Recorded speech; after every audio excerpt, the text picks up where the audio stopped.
Bonjour, pour nous parler de l'actualité du pôle études du César Auvergne-Rhône-Alpes, Nathalie Mesureux, présidente de la commission Enseignement supérieur, recherche et innovation du César. Bonjour Nathalie Mesureux. Bonjour Ingrid. Vous êtes présidente de cette commission depuis 2018. Est-ce que vous pouvez nous dire quelle est sa spécificité? Bien sûr.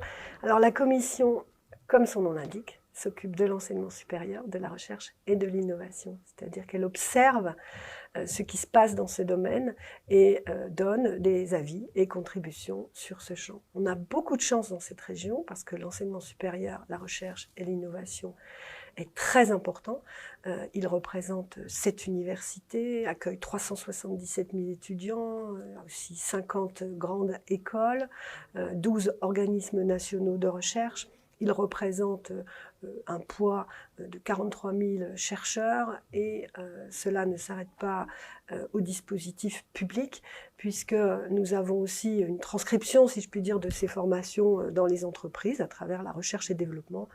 Et il faut noter que dans cette région, nous notons pas moins de 50 000 emplois en matière de recherche et de développement dans les entreprises. Alors, cette commission, elle observe ce que l'on peut appeler un écosystème, cet écosystème de l'enseignement supérieur, de la recherche et de l'innovation, qui d'ailleurs ne s'arrête pas seulement aux établissements, mais à toutes les autres structures nées de ces écosystèmes. Cette commission, elle a la chance d'observer la dynamique de cet écosystème. En France, comme ailleurs, mais en France particulièrement, depuis plus de 15 ans, on observe une très grande transformation du système de l'enseignement supérieur. Et la Commission, dans ses mandats précédents, mais dans ce mandat aussi, parce que les choses ne se sont pas arrêtées, cette Commission observe comment cet écosystème se transforme. Et on peut noter une particularité qui renvoie d'ailleurs à la situation française globalement, c'est que 90% des étudiants de l'enseignement supérieur dans cette région sont accueillis à Lyon et à Grenoble. Voilà, reflet de la métropolisation. Grand sujet, car finalement, il est important de songer peut-être à mieux répartir ces étudiants sur les territoires pour le bien de tous. Donc voilà un peu le spectre de cette commission qui en même temps regarde les sujets dans toute leur complexité. Voilà, c'est la science, c'est la connaissance, donc c'est une commission où on apprend, où on observe, où on découvre des domaines scientifiques. C'est pour ça une commission passionnante. Alors elle a travaillé sur 3 contributions et puis elle a rendu 2 avis à la suite de saisine du Conseil régional. Sur quelle thématique ces contributions ont-elles porté? Alors on s'aperçoit que finalement, les contributions qu'on a faites reflètent un peu le parcours de l'étudiant. La première contribution que nous avons faite en 2018 portait sur la façon dont les bacheliers décident de leur orientation dans cette région et comment ils voyagent dans cette région pour faire leurs études. Elle portait sur la mobilité des bacheliers pour entrer dans les études supérieures. Elle reposait sur une étude faite en collaboration avec l'INSEE sur cette mobilité des bacheliers. Et elle se nommait, cette contribution, « Étudier et réussir en Auvergne-Rhône-Alpes ». Elle avait pour objectif de comprendre comment les bacheliers bougent sur le territoire et aussi quelle est l'offre à laquelle ils font face ou quelle est l'offre qui est face à eux pour ces mobilités dans le territoire. Donc on était, je dirais, presque au début du parcours de l'étudiant. Et puis, presque naturellement, la deuxième contribution, au moment où s'ouvrait de plus en plus fortement en France le débat sur les métiers en tension, la transformation des compétences, les nouveaux métiers d'avenir, les nouveaux secteurs à approcher, eh bien, la commission, à ce moment-là, a lancé sa réflexion sur l'enseignement supérieur et la recherche face aux mutations du travail et des métiers. Beaucoup de clarifications, de clarification dans ce rapport sur ce que l'on met derrière le terme de métier, derrière le terme de travail, derrière le terme de compétences et d'emploi. Et on a observé là aussi comment cet écosystème hyper riche dans la région rend service à ces grands changements qui sont faits pour nos jeunes. Et donc là, on est un peu entré dans la façon dont les formations s'adaptent. On a encore vu, une fois de plus, la grande transformation qui est à l'œuvre dans ces écosystèmes très dynamiques. Alors, pour aboutir à une dernière contribution voilà, qui vient d'être votée à l'Assemblée plénière du mois de décembre sur la recherche face à tous ces nouveaux défis environnementaux, sociaux, économiques. Exactement. À la fin du parcours de l'étudiant, il peut y avoir un doctorat, de la recherche, la contribution aux grands enjeux de société. Et cette contribution, dont j'aime beaucoup le titre, La recherche et les grands défis, elle montre en fait toute la richesse, là aussi, des organisations en recherche dans la région. Tous les résultats obtenus dans la région, plus de 22% des brevets français déposés dans la région certaines années, et bien d'autres chiffres extrêmement satisfaisants. 20% des lauréats des entreprises d'innovation en France sont dans la région en moyenne depuis 10 ans. Donc ces beaux résultats, nous les avons observés, mais surtout nous avons presque cartographié toutes les forces de recherche dans la région, privées, publiques, les sujets sur lesquels elles travaillent, et nous avons cherché à mettre en évidence combien nous disposons en fait de l'armature pour répondre à ces défis. Sommes-nous en train d'y répondre? Pas certains, sinon on n'aurait pas fait de préconisations. Ces préconisations montrent qu'il faut encore quelques évolutions. 3 avis également. Alors ça, ce sont des avis qui sont rendus à la suite de saisine du Conseil régional. Un sur le contrat de plan, un sur le schéma régional de l'enseignement supérieur de la recherche et de l'innovation, et puis le dernier, je crois, sur la région des ingénieurs et des techniciens. Absolument. La commission rend aussi des avis. Et elle a rendu ces 3 avis. Je dois signaler que pour ces 3 avis, il nous arrive de changer de président quand on identifie le conflit d'intérêts possible entre un président, ses fonctions, car le Césaire, n'est-ce pas, est un lieu où il n'est pas notre emploi principal. Nous avons tous un emploi, une activité par ailleurs. Donc, dans l'examen des risques de conflit d'intérêts, il arrive que les présidents changent, et c'était le cas là pour ces avis où ils ont été présidés par d'autres personnes que moi pour éviter tout conflit d'intérêts.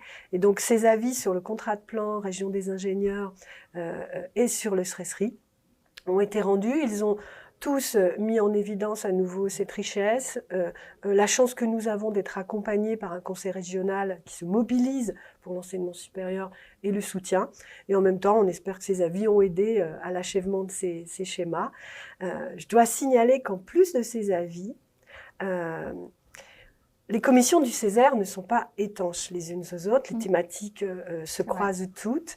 Et durant cette mandature, une autre actualité de l'enseignement supérieur, de la recherche et de l'innovation a été traitée dans un autre groupe de travail et a porté sur la diffusion des sciences, avec un travail sur sciences-société auquel plusieurs membres de la commission ont contribué. Je voulais signaler ce très beau travail aussi, qui montre combien il est important de continuer à faire connaître la science et à la diffuser. C'était à la suite de la crise Covid, en fait. Absolument, absolument. Avec ce grave sujet de savoir comment la décision publique convoque la science, se sert de la science, comment les scientifiques sont-ils utilisés, ou comment les scientifiques peuvent-ils être parfois détournés dans des situations de crise par maladresse ou par volonté de communication trop rapide.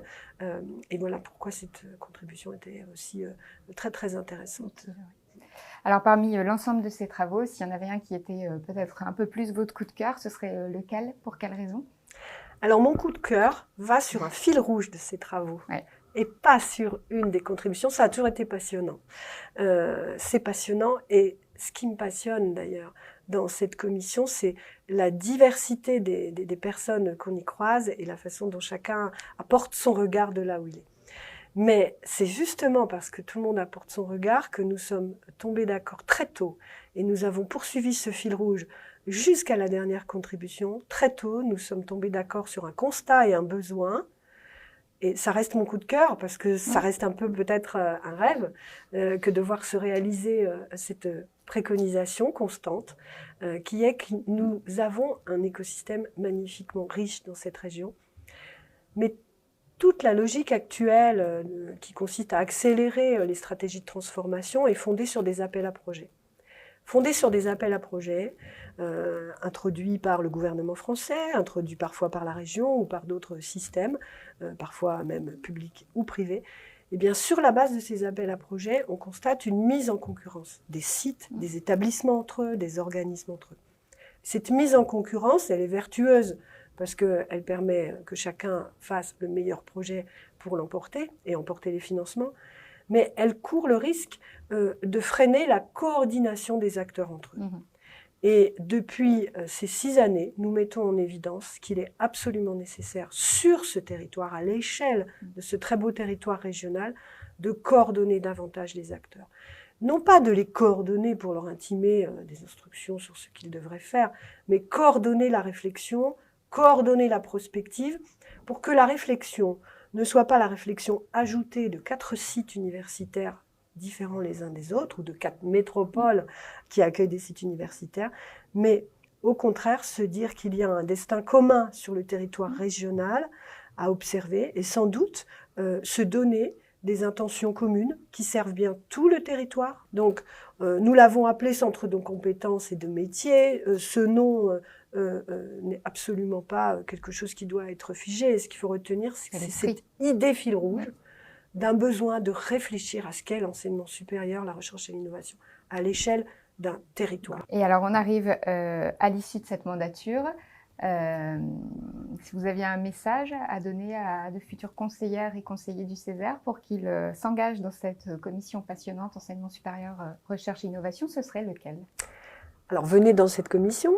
Venez dans cette commission pour apprendre, pour le plaisir d'échanger, mais aussi pour donner votre point de vue. Ce n'est pas une commission de sachants, ou ce n'est pas une commission réservée aux personnalités qui ont des activités dans l'enseignement supérieur. Et nous avons tout un tas de métiers ou de types d'activités représentés dans cette commission. Nous avons des enseignants-chercheurs, d'accord, mais nous avons aussi des parents d'élèves, nous avons des personnes engagées dans des associations sur le handicap, nous avons des étudiants, nous avons des patrons d'entreprise, nous avons aussi des salariés d'entreprise, et puis nous avons un président d'université, d'autres chefs d'établissement, nous avons des professeurs de lycée, des professeurs de lycée professionnels, j'oublie forcément quelqu'un, des directeurs d'organismes de recherche, mais c'est cette diversité, nous avons un chasseur, c'est cette diversité qu'il est intéressant d'avoir. Alors, toute personne nommée au Césaire peut contribuer à cette commission, et surtout, plus le regard sera croisé, plus il sera peut-être même éloigné du sujet, et plus il sera pertinent de construire les propos de cette commission. Merci beaucoup Nathalie Mesureux. On peut retrouver l'intégralité des avis et des contributions rendues par la commission sur le site internet du Césaire. Merci à vous. Merci Ingrid.